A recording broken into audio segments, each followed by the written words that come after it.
War fever ran high in the New England town to which we new young officers from Plattsburgh were assigned, and we were flattered when the first citizens took us to their homes, making us feel heroic. Here was love, applause, war, moments sublime with intervals hilarious. I was part of life at last, and in the midst of the excitement, I discovered liquor. I forgot the strong warnings and prejudices of my people concerning drink. In time, we sailed for over there. I was very lonely, and again turned to alcohol. We landed and I visited Winchester Cathedral. Much moved, I wandered outside. My attention was caught by a doggerel on an old tombstone. Here lies a Hampshire grenadier who caught his death, drinking cold, small beer. The good soldiers ne'er forgot whether he died by musket or by pot. Ominous warning, which I failed to heed. 22 and a veteran of foreign wars, I went home at last. I fancied myself a leader, for had not the men of my battery given me a special token of appreciation? My talent for leadership, I imagined, would place me at the head of vast enterprises, which I would manage with the utmost assurance. I took a night law course and obtained employment as an investigator for a surety company. The drive for success was on. I proved to the world I was important. My work took me about Wall Street, and little by little I became interested in the market. Many people lost money, but some became very rich. Why not I? I studied economics and business as well as law. Potential alcoholic that I was, I nearly failed my law course. At one of the finals, I was too drunk to think or write. Though my drinking was not yet continuous, it disturbed my wife. We had long talks when I would still her forebodings by telling her that men of genius conceive their best projects when drunk, that the most majestic constructions of philosophic thought were so derived. Now, by the time I completed the course, I knew the law was not for me. The inviting maelstrom of Wall Street had me in its grip. Business and financial leaders were my heroes. Out of this alloy of drink and speculation, I commenced to forge the weapon that one day would turn in its flight like a boomerang and all but cut me to ribbons. Living modestly, my wife and I saved $1,000. It went into certain securities, then cheap and rather unpopular. I rightly imagined that they would someday have a great rise. I failed to persuade my broker friends to send me out looking over factories and managements, but my wife and I decided to go anyway. I had developed a theory that most people lost money in stocks through ignorance of markets. I discovered many more reasons later on. We gave up our positions and off we roared on a motorcycle, the sidecar stuffed with tent, blankets, a change of clothes, and 3 huge volumes of a financial reference service. Our friends thought a lunacy commission should be appointed. Perhaps they were right. I had some success at speculation, so we had a little money, but we once worked on a farm for a month to avoid drawing on our small capital. That was the last honest manual labor on my part for many a day. We covered the whole eastern United States in a year. At the end of it, my reports to Wall Street procured me a position there and the use of a large expense account. The exercise of an option brought in more money, leaving us with a profit of several $1,000s for that year. For the next few years, fortune threw money and applause my way. I had arrived. My judgment and ideas were followed by many to the tune of paper millions. The great boom of the late 20s was seething and swelling. Drink was taking an important and exhilarating part of my life. There was loud talk in the jazz places uptown. Everyone spent thousands and chattered in millions. Scoffers could golf, and be damned. I made a host of fair weather friends. My drinking assumed more serious proportions, continuing all day and almost every night. The remonstrances of my friends terminated in a row, and I became a lone wolf. There were many unhappy scenes in our sumptuous apartment. There had been no real infidelity, for loyalty to my wife helped at times by extreme drunkenness kept me out of those scrapes. In 1929, I contracted golf fever. We went at once to the country, my wife to applaud, while I started out to overtake Walter Hayden. Liquor caught up with me much faster than I came up behind Walter. I began to be jittery in the morning.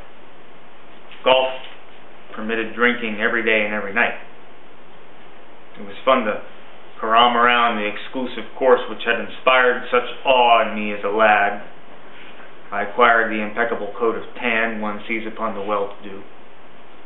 The local banker watched me whirl fat checks in and out of his till with amused skepticism. Abruptly, in October 1929, all hell broke loose on the New York Stock Exchange. After one of those days of inferno, I wobbled from a hotel bar to a brokerage office. It was 8 o'clock, 5 hours after the market had closed.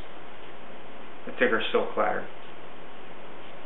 I was staring at an inch of the tape which bore the inscription XYZ-32.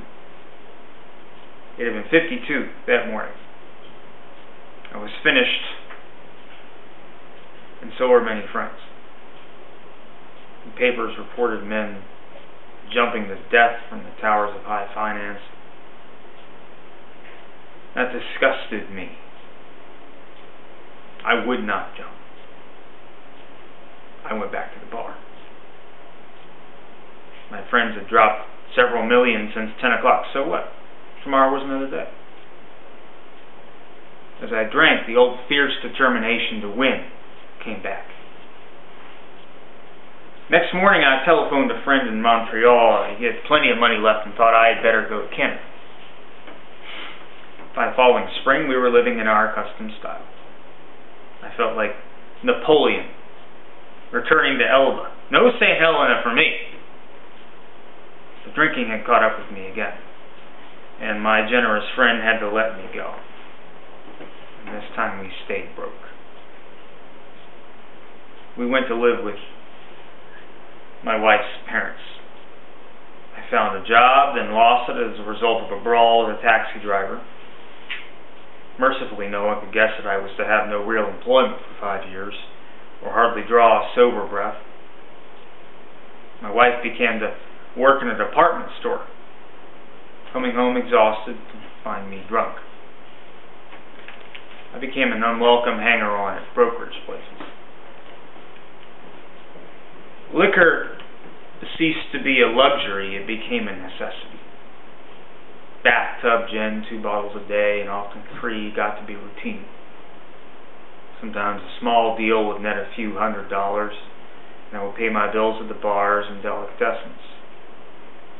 This went on endlessly, and I began to waken very early in the morning, shaking violently. A tumblerful of gin, followed by half a dozen bottles of beer, would be required if I were to eat any breakfast. Nevertheless, I still thought I could control the situation, and there were periods of sobriety which renewed my wife's hope. Gradually, things got worse. The house was taken over by the mortgage holder. My mother-in-law died. My wife and father-in-law became ill. Then I got a promising business opportunity. Stocks were at the low point of 1932, and I had somehow formed a group to buy. I was to share generously in the profits. Then I went on a prodigious bender, and that chance vanished. I woke up. This had to be stopped. I saw I could not take so much as one drink. I was through forever. Before then, I had written lots of sweet promises, but my wife happily observed that this time I meant business. And so I did. Shortly afterward, I came home drunk. There had been no fight. Where had been my higher resolve? I simply didn't know it. It hadn't even come to mind. Someone pushed a drink my way, and I had taken it. Was I crazy? I began to wonder, for such an appalling lack of perspective seemed near being just that. Renewing my resolve, I tried again. Some time passed, and confidence began to be replaced by cocksureness. I could laugh at the gin mills. Now I had what it takes. One day I walked into a cafe to telephone. In no time I was beating on the bar, asking myself how it happened. As the whiskey rose to my head, I told myself I would manage better next time.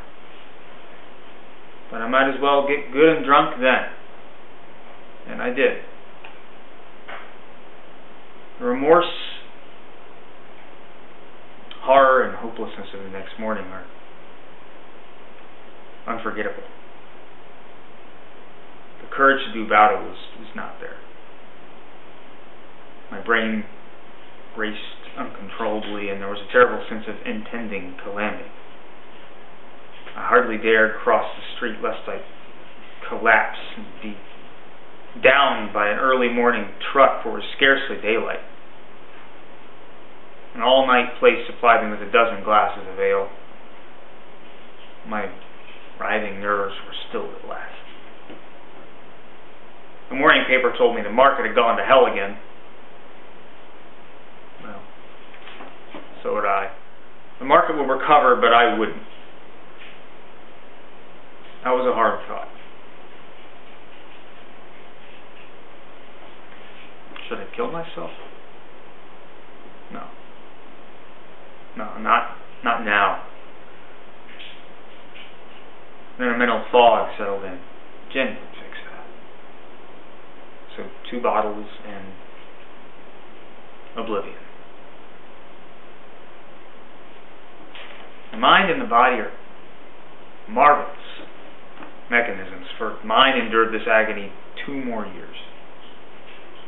Sometimes I stole from my wife's slender purse when the morning terror and madness were on me. Again, I swayed dizzily before an open window or the medicine cabinet where there was poison, cursing myself for a weakling. There were flights from the city to country and back as my wife and I sought escape.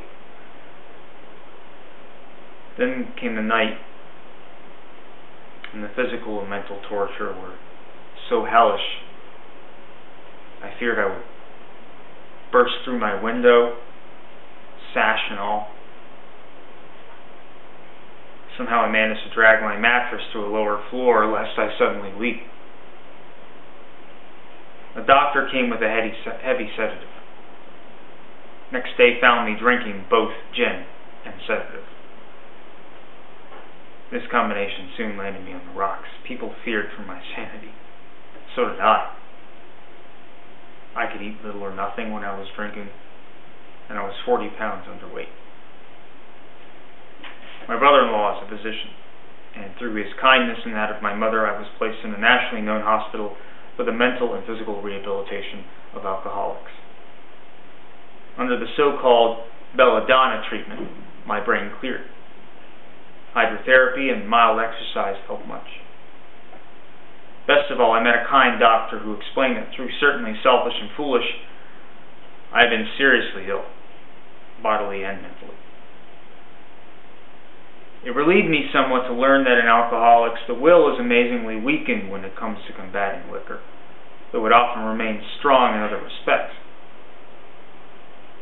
My incredible behavior in the face of a desperate desire to stop was explained. Understanding myself now, I fared forth in high hope. For 3 or 4 months, the goose hung high. I went to town regularly and even made a little money. Surely this was the answer, self-knowledge. But it was not, for the frightful day came when I drank once more. The curve of my declining moral and bodily health fell off like a ski jump. After a time, I returned to the hospital. This was the finish. The curtain, it seemed to me. My weary and despairing wife was informed that it would all end with heart failure during delirium treatments, where I would develop a wet brain, perhaps within a year.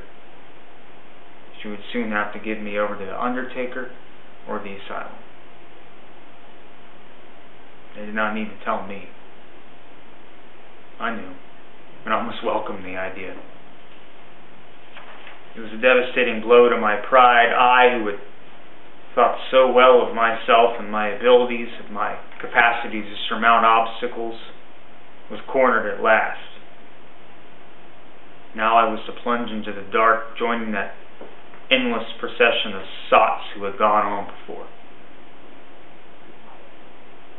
I thought of my poor wife. There had been much happiness, after all. What I would not give to make amends. But that was over now. No words can tell the loneliness and despair I felt in that bitter morass of self-pity. Quicksand stretched around me in all directions. I had met my match. I had been overwhelmed. Alcohol was my master. Trembling, I stepped from the hospital a broken man. Fear sobered me for a bit. Then came the insidious insanity of that first drink, and on Armistice Day, 1934, I was off again. Everyone became resigned to the certainty that I would have to be shut up somewhere or would stumble along to a miserable end. How dark it is before the dawn. In reality, that was the beginning of my last debauch. I was soon to be catapulted into what I like to call the fourth dimension of existence. I was to know happiness, peace, and usefulness. Near the end of that bleak November, I sat drinking in my kitchen. With a certain satisfaction, I reflected there was enough gin concealed about the house to carry me through that night and the next day. My wife was at work. I wondered whether I dared hide a full bottle of gin near the head of our bed. I would need it before daylight. My musing was interrupted by the telephone. The cheery voice of an old school friend asked if he might come over. He was sober. It was years since I could remember him coming to New York in that condition. I was amazed. Rumor had it that he had been committed for alcoholic insanity. I wondered how he had escaped. Of course, he would have dinner and then I could drink openly with him. Unmindful of his welfare, I thought only of recapturing the spirit of other days. There was that time we had chartered an airplane to complete a jag. His coming was an oasis in the dreary desert of futility. The very thing, an oasis. Drinkers are like that. The door opened and he stood there, fresh-skinned and glowing. There was something about his eyes. He was inexplicably different. What had happened? I pushed a drink across the table. He refused it. Disappointed but curious, I wondered what had got into the fellow. I mean, he wasn't himself. Come, what's this all about? I queried. He looked straight at me. Simply but smilingly, he said, "I've got religion." I was aghast. So that was it. Last summer an alcoholic crackpot, now I suspected a little cracked about religion. He had that starry-eyed look, Yes, the old body was on fire, all right, but bless his heart, let him rant. Because besides, my gin would last longer than his preaching. But he did no ranting. In a matter-of-fact way, he told how two men had appeared in court, persuading the judge to suspend his commitment. They had told of a simple religious idea and a practical program of action. That was 2 months ago, and the result was self-evident. It worked. He had come to pass along his experience to me, if I cared to have it. I was shocked, but interested. Certainly I was interested. I had to be, for I was hopeless. He talked for hours. Childhood memories rose before me. I could almost hear the sound of the preacher's voice as I sat on still Sundays, way over there on the hillside. There was that proffered temperance pledge I never signed.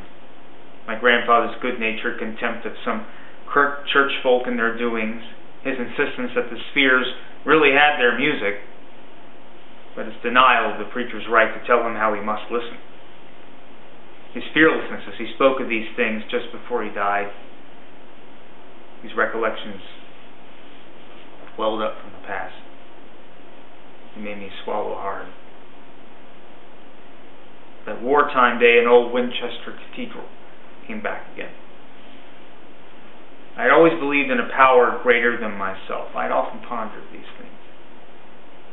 I was not an atheist. Few people really are, for that means blind faith in the strange proposition that this universe originated in a cipher and aimlessly rushes nowhere. My intellectual heroes, the chemists, the astronomers, even the evolutionists, suggested vast laws and forces at work. Despite contrary indications, I had little doubt that a mighty purpose and a rhythm underlay all. How could there be so much of precise and immutable law and no intelligence? I simply had to believe in a spirit of the universe who knew neither time nor limitation, but that was as far as I had gone. With ministers and the world's religions, I parted right there. When they talked of a God personal to me who was love, superhuman strength, and direction, I became irritated, and my mind snapped shut against such a theory. To Christ I conceded the certainty of a great man, not too closely followed by those who claimed him. His moral teaching most excellent. For myself, I had adopted those parts which seemed convenient and not too difficult. The rest I disregarded. The wars which had been fought, the burnings and chicanery that religious dispute had facilitated made me sick. I honestly doubted whether, on balance, the religions of mankind had done any good. Judging from what I had seen in Europe and since, the power of God in human affairs was negligible. The brotherhood of man was a grim jest. If there was a devil, he seemed the boss universal, and he certainly had me. But my friend sat before me, and he made the point-blank declaration that God had done for him what he could not do for himself. His human will had failed. Doctors had pronounced him incurable. Society was about to lock him up. Then he had, in effect, been raised from the dead, suddenly taken from the scrap heap to a level of life better than the best he had ever known. Had this power originated in him? Obviously it had not. There had been no more power in him than there was in me at that minute, and this was none at all. That floored me. It began to look as though religious people were right after all. There was something at work in a human heart which had done the impossible. My ideas about miracles were drastically revised right then. Never mind the musty past, here sat a miracle directly across the kitchen table. He shouted, "Great tidings!" I saw that my friend was much more than inwardly reorganized. He was on a different footing. His roots grasped a new soil. Despite the living example of my friend, there remained in me the vestiges of my old prejudice. The word God still aroused a certain antipathy. When the thought was expressed that there might be a God personal to me, this feeling was intensified. I didn't like the idea. I could go for such conceptions as creative intelligence, universal mind, or spirit of nature, but I resisted the thought of a czar of the heavens, however loving his sway might be. I have since talked with scores of men who felt the same way. My friend suggested what then seemed a novel idea. He said, "Why don't you choose your own conception of God?" That statement hit me hard. It melted the icy intellectual mountain on whose shadow I had lived and shivered many years. I stood in the sunlight at last. It was only a matter of willing to believe in a power greater than myself. Nothing was required of me to make my beginning. I saw that growth could start from that point. Upon a foundation of willingness, I might build what I saw in my friend. Would I have it? Of course I would. Thus was I convinced that God is concerned with us humans when we want Him enough. At long last I saw, I felt, I believed. Scales of pride and prejudice fell from my eyes. A new world came into view. The real significance of my experience in the cathedral burst upon me. For a brief moment I had needed and wanted God. There had been a humble willingness to have Him with me, and He came. But soon the sense of His presence had been blotted out by worldly clamors, mostly those within myself. And so it had been ever since. How blind I had been. At the hospital, I was separated from alcohol for the last time. Treatment seemed wise, for I showed signs of delirium. There I humbly offered myself to God, as then I understood Him to do with me as He would. I placed myself unreservedly under His care and direction. I admitted for the first time that of myself I was nothing, that without Him I was lost. I ruthlessly faced my sins and became willing to have my newfound friend take them away, root and branch. I have not had a drink since. My schoolmate visited me, and I fully acquainted him with my problems and deficiencies. We made a list of people who I had hurt, or toward whom I felt resentment. I expressed my entire willingness to approach these individuals, admitting my wrong. Never was I to be critical of them. I was right to all such matters to the utmost of my ability. I was to test my thinking by the new God consciousness within. Common sense would thus become uncommon sense. I was to sit quietly when in doubt, asking only for direction and strength to meet my problems as He would have me. Never was I to pray for myself, except as my request bore on my usefulness to others. Then only might I expect to receive, but that would be in great measure. My friend promised when these things were done, I would enter upon a new relationship with my Creator, that I would have the elements of a way of living which answered all my problems. Belief in the power of God, plus enough willingness, honesty, and humility to establish and maintain the new order of things were the essential requirements. Simple, but not easy. The price had to be paid. It meant destruction of self-centeredness. I must turn in all things to the Father of light who presides over us all. Now, these were revolutionary and drastic proposals, but the moment I fully accepted them, the effect was electric. There was a sense of victory, followed by such a peace and serenity as I had never known. There was utter confidence. I felt lifted up, as though the great clean wind of a mountain top blew through and through. God comes to most men gradually, but His impact on me was sudden and profound. For a moment I was alarmed and called my friend, the doctor, to ask if I were still sane. He listened in wonder as I talked.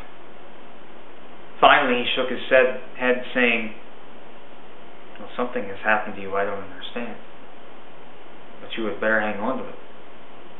Anything is better than the way you were."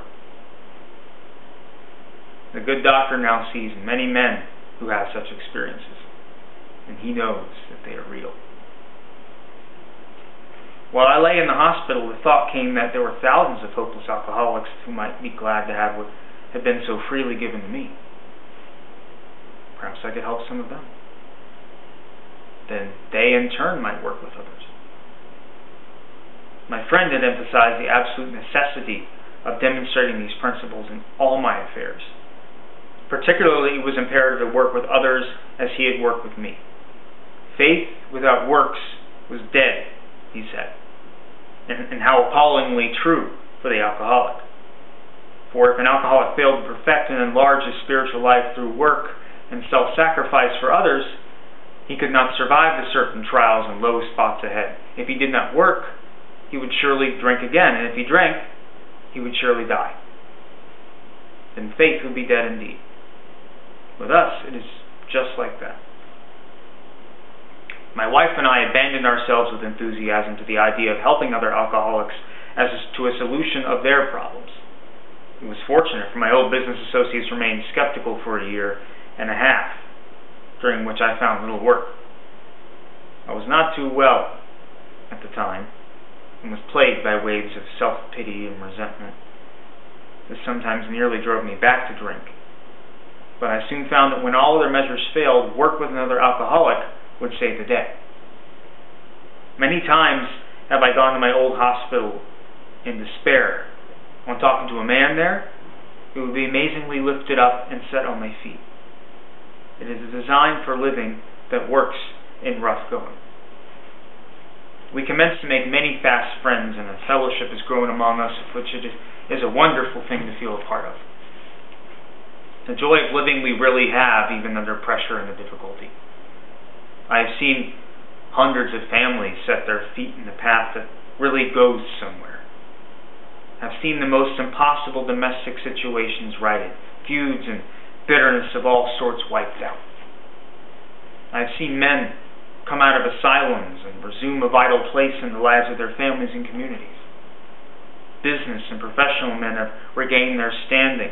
There is scarcely any form of trouble and misery which has not been overcome among us. In one western city and its environs, there are 1,000 of us in our families. We meet frequently so that newcomers may find the fellowship they seek. At these informal gatherings, one may often see from 50 to 200 persons. We are growing in numbers and in power. An alcoholic in his cups is an unlovely creature.